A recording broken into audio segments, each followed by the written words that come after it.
વાત કરીશું મહત્વપૂર્ણ સમાચાર સાથે। રાજ્યમાં 838 સ્કૂલોને નિર્ધારણ કમિટીની નોટિસ ફટકારવામાં આવી છે। દરખાસ્ત વિના ફી વધારવામાં આવતા આ નોટિસ આપવામાં આવી છે। કમિટીએ ખુલાસો કરવા માટે નોટિસ ફટકારી હોવાની જાણકારી અને સૌથી વધુ સુરતની 527 સ્કૂલોને નોટિસ ફટકારવામાં આવી છે। ભરૂચની 206, વલસાડની 105 શાળાઓને નોટિસ ફટકારવામાં આવી છે। દરખાસ્ત ન કરનારા સ્કૂલોને 5 થી 10 લાખના દંડની જોગવાઈ પણ છે। લેખિત ખુલાસા બાદ દંડાત્મક કાર્યવાહી પણ કરવામાં આવશે।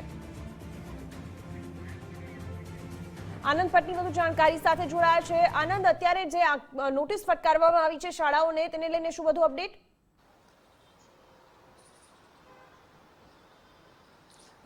દિવ્યા, છેલ્લા કેટલાય સમયથી ખાનગી શાળા સંચાલકોની દાદાગીરી જે છે જોવા મળી રહી છે ને એ ખાનગી શાળા સંચાલકોની જે દાદાગીરી છે એને નાથવા માટે સરકાર દ્વારા ફી નિર્ધારણ કમિટી એટલે કે એફઆરસીની રચના કરવામાં આવી હતી અને એફઆરસી દ્વારા જે કાર્યવાહી કરવામાં આવી રહી છે એ કાર્યવાહી કરવામાં તો આવે છે, પરંતુ શાળાએ જ્યારે પણ ફીનો વધારો કરવાનો હોય ત્યારે એફઆરસીને એની દરખાસ્ત મોકલવાની હોય છે કે અમે આ વર્ષે શાળાની અંદર ફી વધારો કરવા માંગીએ છીએ, પરંતુ કેટલીક શાળાઓ જે છે 838 દક્ષિણ ગુજરાતની 838 શાળાઓએ પોતે ફી વધારવાનો નિર્ણય આપોઆપ એટલે કે મનમાનીથી લઈ લીધો છે। તેઓએ એફઆરસીને ફી રેગ્યુલેટર કમિટી જે છે એને કોઈ પણ પ્રકારની દરખાસ્ત મોકલી નથી અને સીધી ફી વધારો કરી દીધો છે અને આ ફી વધારાની સામે વાલીઓ દ્વારા એફઆરસીની અંદર ફરિયાદ કરવામાં આવી હતી અને એફઆરસીએ પણ એ વાતને ટાંકી છે કે 838 શાળાઓએ પોતાની મનમાની કરી છે, એટલે કે આ 838 શાળાઓને દક્ષિણ ગુજરાતની જે છે તેને એફઆરસી દ્વારા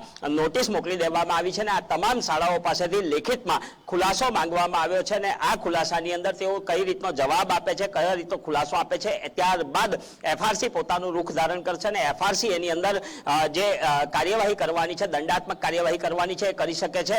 શાળાને 5 થી 10 લાખ રૂપિયાના દંડની આ કાર્યવાહીની અંદર જોગવાઈ છે, એટલે કે જો એફઆરસી ધારે તો આ લોકો ઉપર 5 થી 10 લાખ રૂપિયાની દંડની કાર્યવાહી કરી શકે છે। પ્રથમ વખત જે દંડ છે એ આટલો છે, એના પછી વધારાનો દંડ છે, 3 વખત દંડ કરવામાં આવે છે, ચોથી વખત એ શાળા સામે કડક કાર્યવાહી કરવામાં આવે છે, એટલે કે આ રીતે એફઆરસી કામ કરતી હોય છે। ત્યારે આ શાળાઓ હવે કઈ રીતનો ખુલાસો આપે છે અને એફઆરસી એની ઉપર કયા પ્રકારની કાર્યવાહી કરે છે તે જોવાનું રહેશે, પરંતુ હાલ આ 838 શાળાના સંચાલકો છે એ દોડતા થઈ ગયા છે, એ ચોક્કસ વાત છે ને જો આ રીતનો જ રૂખ જો એફઆરસી નો રહેશે તો કદાચ જે વાલીઓ પર ફી વધારાનું ભારણ પડે છે એ નહીં પડે।